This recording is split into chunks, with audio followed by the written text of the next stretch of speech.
Hey guys, it's John Sifferman here. In this video I'm going to be teaching you how to perform the hip thrust exercise, which is a great exercise for building and strengthening your glutes, these big beefy muscles on your buns. I'm going to be teaching you the body weight version, which is what I recommend everybody learns first and masters. This is the first progression, and I recommend you learn this one, master it first, because in my experience you can really progress quickly with this exercise. Your glutes are a very large, strong, powerful muscle group, and they can produce a lot of force, they can handle a lot of load, and if you're going to move on to advanced variations, which I recommend, and there are a lot of them, recommend that you get the mechanics down, get your technique down first with this body weight version. So I guess I should show you what it looks like so you see where we're heading. I'll just demonstrate a few reps and then walk you through how to do it. So I'll just show you what it looks like.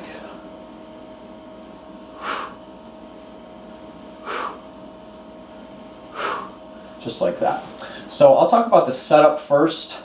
To do this, to do the body weight, the bilateral two-legged variation, all you need is a place to support your shoulders. So if you're training at home, you can use a couch, the edge of your bed, a coffee table. If you're training at the gym, you can use the edge of a weight bench or an aerobic step, for instance. But you want something that's at about knee height or slightly lower. 14 to 16 inches seems to be a good general range for most people.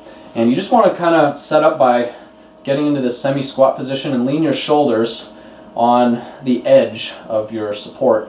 And your torso should be at about a 45-degree angle or so. And you want to position your feet so that when you get into the top position of the hip thrust, that your knees are at about a 90-degree angle. So whatever position that is for you, you might need to move your feet a little forward or a little backwards. You just want to make sure that when you do get to the top position, your knees are at a 90-degree angle, and your torso and thighs are roughly parallel with the ground. You want to make a straight line from your knees to your shoulders. So you want to get in that position. Your feet should be about hip to shoulder width apart, toes either pointing forward or slightly flared out. And you want to play around with this position to see what feels most comfortable for you, where you feel the strongest, the most stable, the least amount of discomfort or tension. So if you got a little bit of tension in your knees or your hips, then play around, go a little wider, angle your feet out. It's kind of similar to a squat or a deadlift in that the setup is really important. You want to kind of like figure out the right position so that when you're ready to go, you're moving efficiently. So you want to get into this position and then you're ready to go. So I'll talk through all the, I guess we'll cover range of motion first. You want to press driving through a midfoot balance. You're going to use that leg drive and extend your hips upward until you get to full hip extension. And this is a hinging movement. You're hinging at the hips. You're not flexing or extending with your back, with your spine. You're hinging with the hips. And you want to come up to full hip extension, not over hip extension, which is going to arch your lower back, most likely to arch your lower back. And that's just not a very safe, secure, stable position to be in, especially if you've got a barbell loaded in your lap, which is one way to progress with the exercise. You can load a barbell in your lap. You could also anchor a band at floor level, wrap it around your hips, and as you thrust up, the band stretches. There's a lot of different ways you can do it. Hold a weight in your lap. There's partner variations that are interesting. But the main gist of it is that you want to come up to full hip extension and squeeze your glutes hard, just like locking out a deadlift, but don't go past that. Don't go into overextension. And then you want to lower down until your bum is either just hovering over the ground or you can touch it lightly to the ground before pressing back up again. And I would not recommend resting any of your weight on your bum. Coming down, you can just touch it lightly for that contact cue if you prefer that, kind of like doing a box squat. And then you're going to press back up. You are driving through a midfoot balance, ideally. So what you want to avoid is driving too much on the outsides of your feet.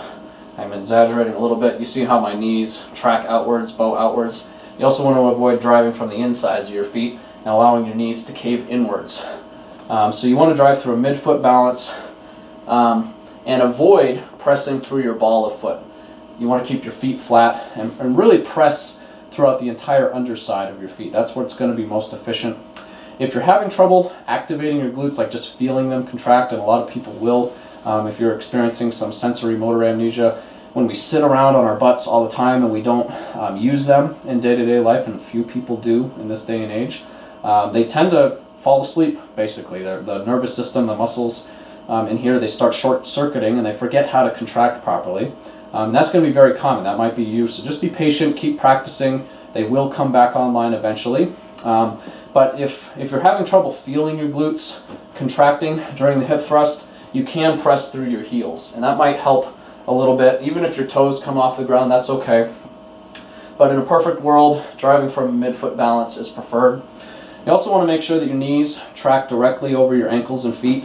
I already said earlier, you don't want them to bow out or cave in like that. Keep it stacked like a pillar.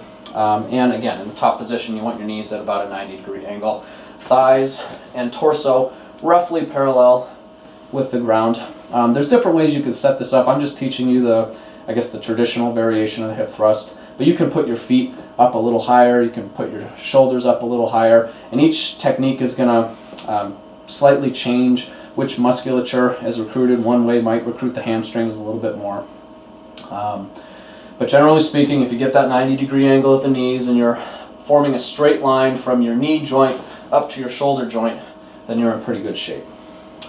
Now, probably the most important thing to keep in mind during the hip thrust is your spinal alignment. You want to maintain a neutral spine, or as close to a neutral spine as you can, throughout the full range of motion. There are some exceptions to that, but generally speaking, you want to lengthen your upper spine, your cervical spine, up above you. Reach with the crown of your head, tuck your chin slightly, and just try and maintain that lengthened spine throughout the full range of motion, while also reaching your lower back and your tailbone in the opposite direction.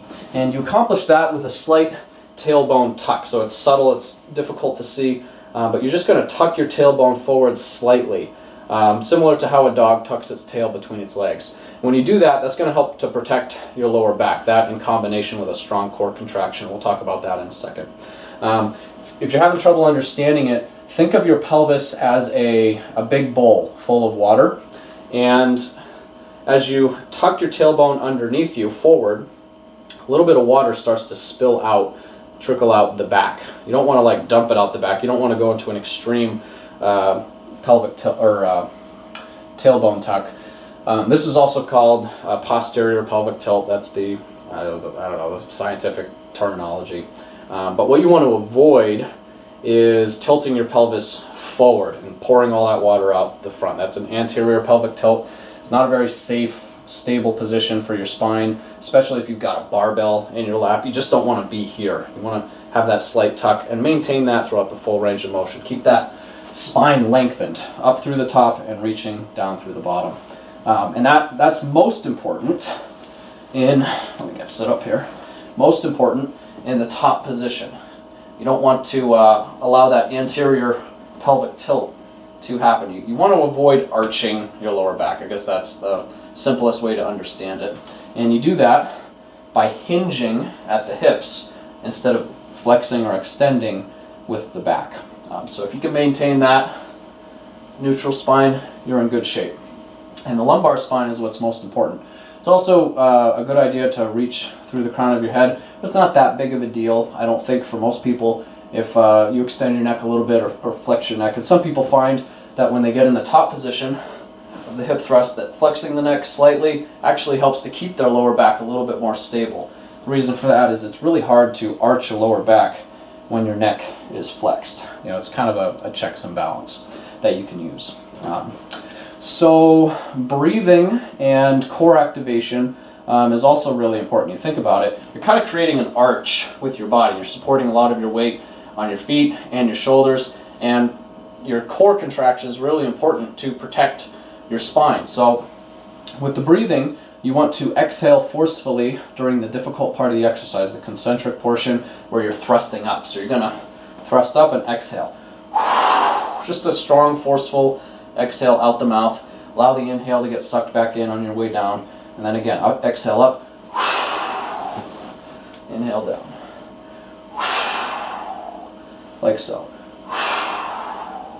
And while you're exhaling, you want to contract all of this core musculature, this whole corset of muscle, your abs, your obliques, everything. Draw your belly in. Don't suck your belly in, but draw your belly in with a really strong isometric contraction. Just want to lock everything down, and that's going to help you protect your spine.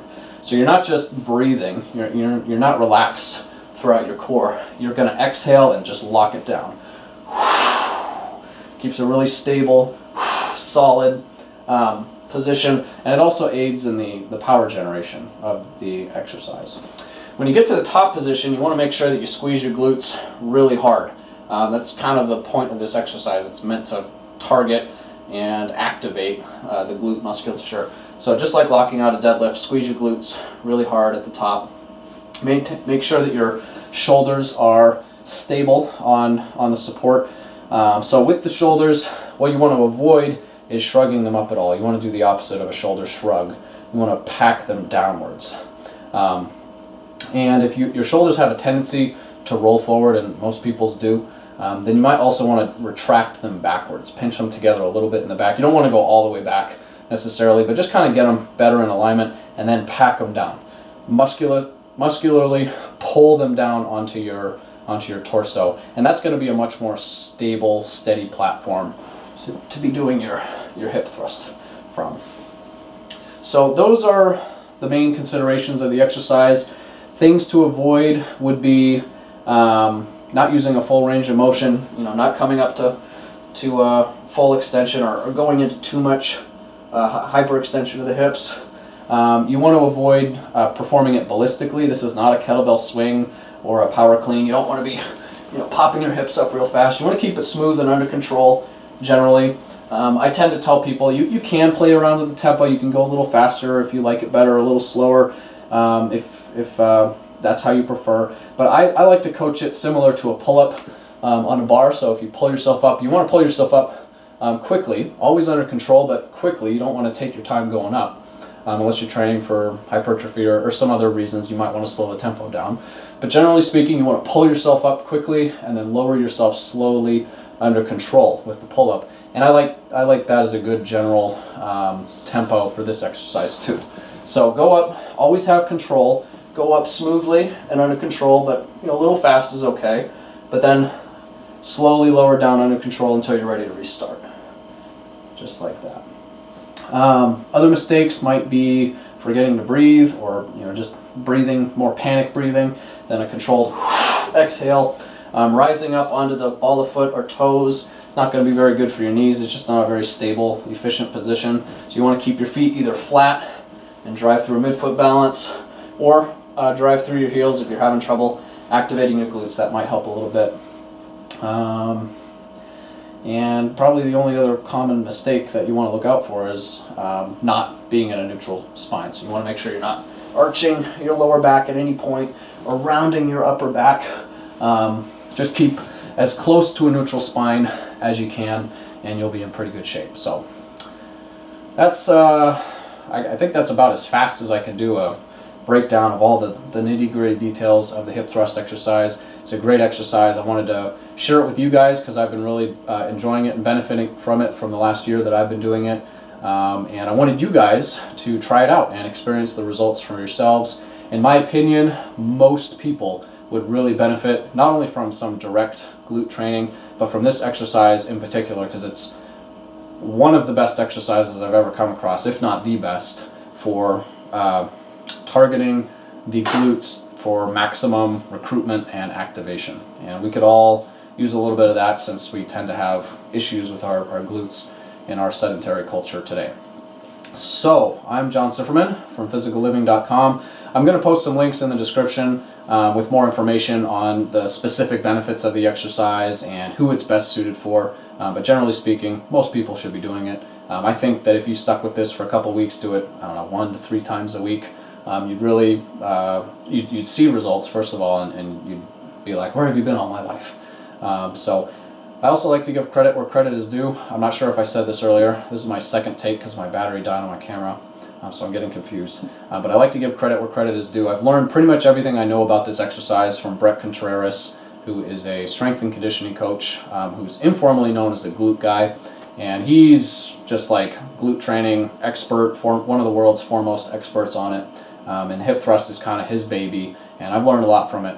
So if you want to learn more, definitely check out his website, brettcontreras.com. It's got everything you ever wanted to know and a lot of things you probably don't care to know about the hip thrust and other glute training. So again, I'm John from physicalliving.com. Thank you very much for watching. I really appreciate your time. Let me know if I can help you out in any way I can. All right, I guess that's it. That's a wrap. Take care.